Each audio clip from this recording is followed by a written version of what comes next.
Well guys, I'm finally back out in the dirt. Pretty crazy. Not really the dirt, the road's just there, but this is going to be the first time I've been off-road properly in 3 damn years. Now, I'll get into later why that's so important, but for now, let's get some miles moving and let's have some fun.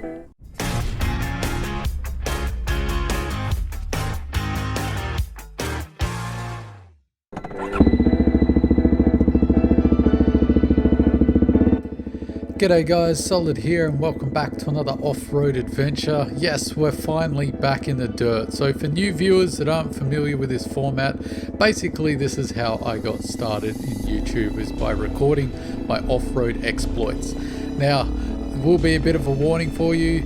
This isn't going to be a hardcore ride. I'm going to be in grandpa mode. I haven't been off-road in over 3 years. So I'm just taking it gingerly, getting used to the new bike. I also messed up the recording a bit, so I've missed a lot of footage earlier in the day. So if you're wondering why there's a bit of tarmac riding in the morning and no dirt, it's because yours truly is a muppet and forgot to swap out the batteries on his new GoPro. So we've basically got a few bits of the early morning and then we've got after lunch. So sit back, relax, get yourself a cup of tea or a cup of coffee and enjoy the ride.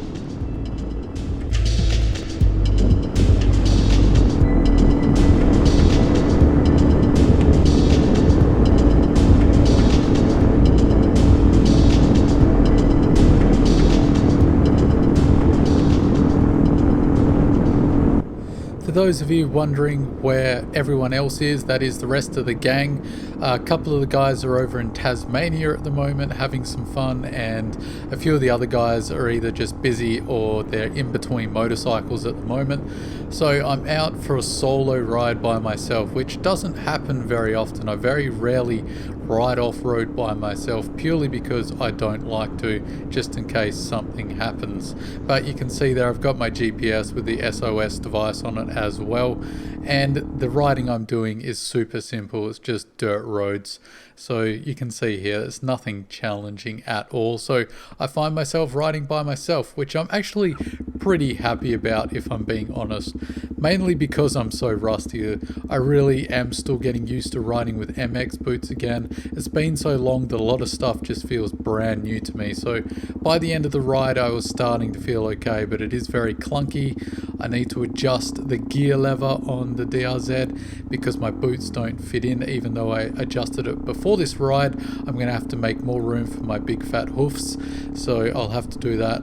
And I also need to work on the throttle as it's quite sticky. I don't know what's going on, but every time I was changing gear I'd have to physically back off the throttle so that it wouldn't mess up the clutch changes. So that was getting quite frustrating, especially towards the end of the day. So those are things I've got to work out, but these are all the little gremlins that I love to mess around with when I'm riding by myself. It's good to just get all the kinks off the system and get all the cameras working. So in a moment we'll be straight into the off-road, but I do pull over in a few seconds just to give you guys a bit of a talk, because this off-road ride really means a lot to me, purely because of what I've been through over the last decade in getting back to this point where I can ride and be reasonably healthy. So let's enjoy a little bit of the dirt roads and then we'll get into my philosophical rant on camera. Myself lost. Turn around here.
I guess it's time to get a little deeper than usual.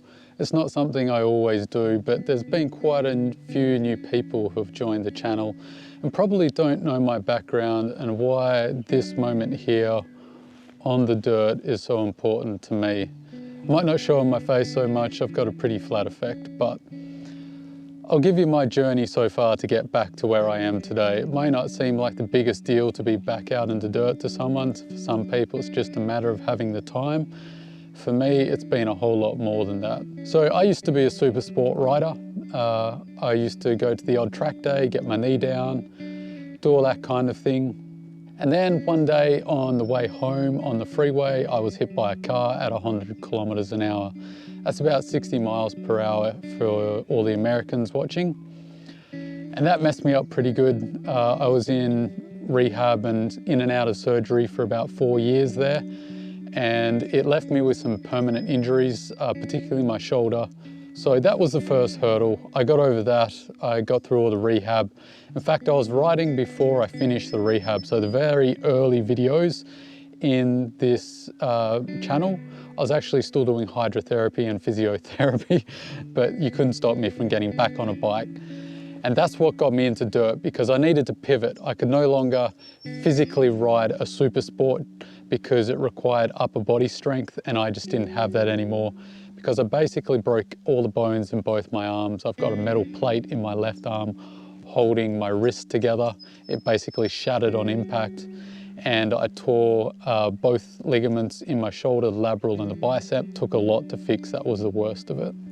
I thought that was basically the worst of it, and I enjoyed a real good couple of years there in the dirt with the guys. And then on the way back from travel to Europe, I got a really bad viral infection, not the one you're thinking about. This is years ago in 2017. I got worse and worse until I had to go into the emergency hospital. And it turns out that I've got a genetic disorder in my intestine, and it's something that's incurable. It's manageable. I got over that to some degree. I've managed it with diet and with keeping exercise, but not overexerting myself. So it's a real hard balance, but I'm walking that tightrope and it's fine. Then I went and got a full-time job at the Child Protection Services. And whilst that was fantastic and educational, the mental health degradation that I experienced there was fairly extreme.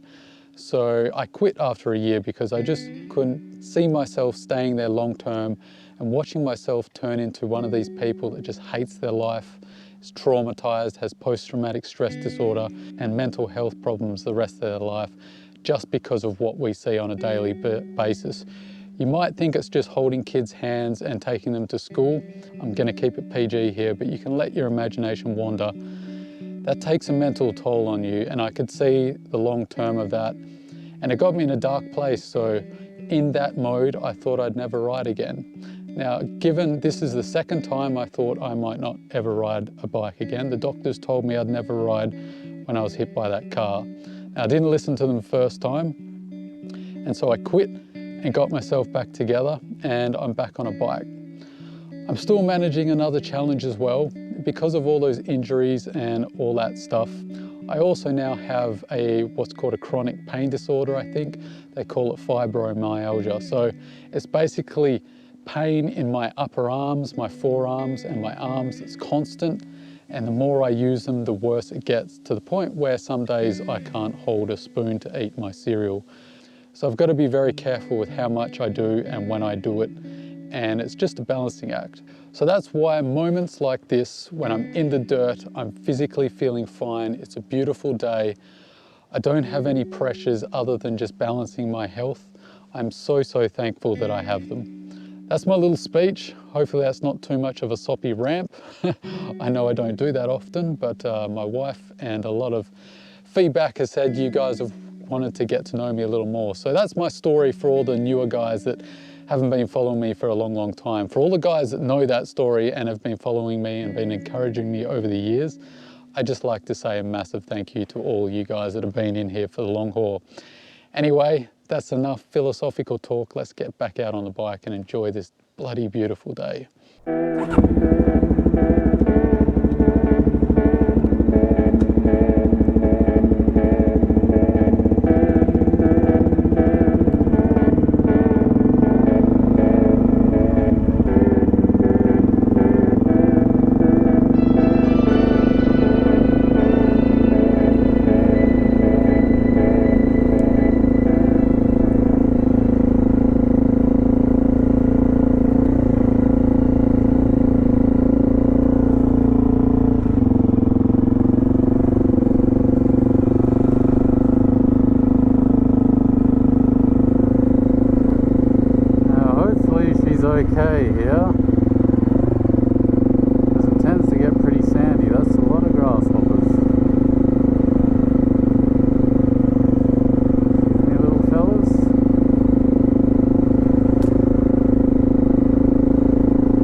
One of the things I'm very thankful for is the fact that I'm able to ride a dual sport in Australia. It really is adventureland. I especially notice it when I've come back from overseas travel. I just notice the vibrancy of the landscape and the vastness of the sky here. I'm yet to see it matched anywhere else in the world yet. I haven't traveled everywhere, but I've been a fair few places, and it's just amazing to be able to ride through scenery like this, especially considering I really didn't have to ride that far to find this little section of off-road. We're certainly not in the bush. I'm just cutting between farmland here, and this is a great little secret track that's barely 40 minutes from my house, so it's a fantastic little track without too many challenges, because I really am rusty, if you haven't noticed, about how slow I'm putting along here.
This kind of road is exactly what I was looking for when I was going on this ride. Just super flat, easy dirt roads that I can get used to the handling of the bike and acclimate myself with the dirt. Just get used to transferring my weight through the foot pegs to help me with my turning. Just all those things that were completely natural to me over 3 years ago, but are a little rusty now, so it's just nice to get a little bit of speed and just crunch out some miles and let the smells and the sound of that single cylinder engine just wrap through the countryside and really enjoy myself. It really is just so nice, and you really can feel, at least for myself, just getting rid of that weight that you feel, that pressure from the city and that busy lifestyle. That's one of the major reasons I head out into this kind of riding, is just to get away from everything and kind of breathe a sigh of relief almost when I get out here. I am a country boy, so I always feel far more at home out in the middle of nowhere than I do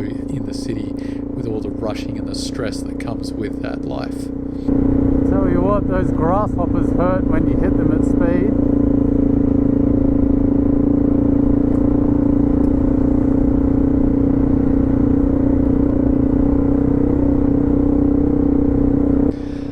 Let's talk about a few of the good points of the DRZ here. It really does feel quite composed in this very easy terrain, I will give you that. I'm not pushing it at all, but it does feel very composed, very confidence inspiring, which is nice. I've found in the past certain bikes I take into the gravel really can feel twitchy. It's not the case with this bike. It really does feel at home in the dirt, and I expected it to be so it's nice to get that confirmation out on this ride. The other nice thing, of course, is that torque that the 400cc offers. It really doesn't matter what gear you're in along here, you just kind of bumble along, and the DRZ is happy with whatever gear you choose, so that extra torque is always welcome.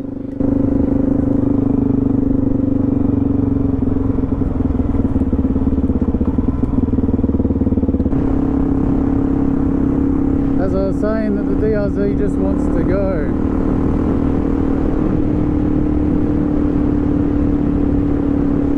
Actually feels pretty stable too, which is nice.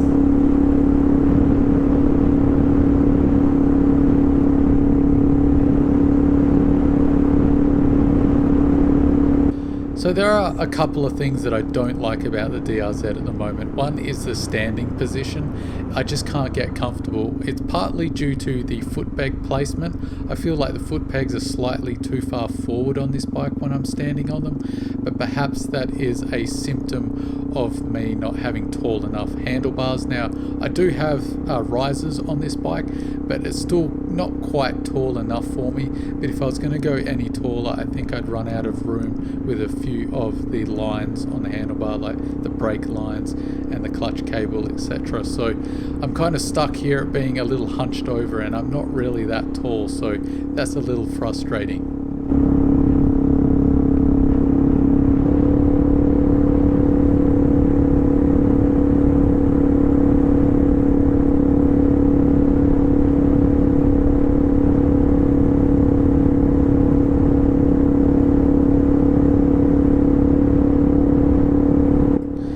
Another great thing when you're just bumbling along by yourself and you're not holding anyone up is you can discover new trails and new roads. And I've done this ride a few times with the guys, and we haven't discovered this dirt road that I'm on yet, which is really nice because it threads another dirt section into this ride, which saves the knobby tires, and it's what we're all out here for, is looking for some dirt. So it'll be nice to add this to the track, and it's quite a nice little trail.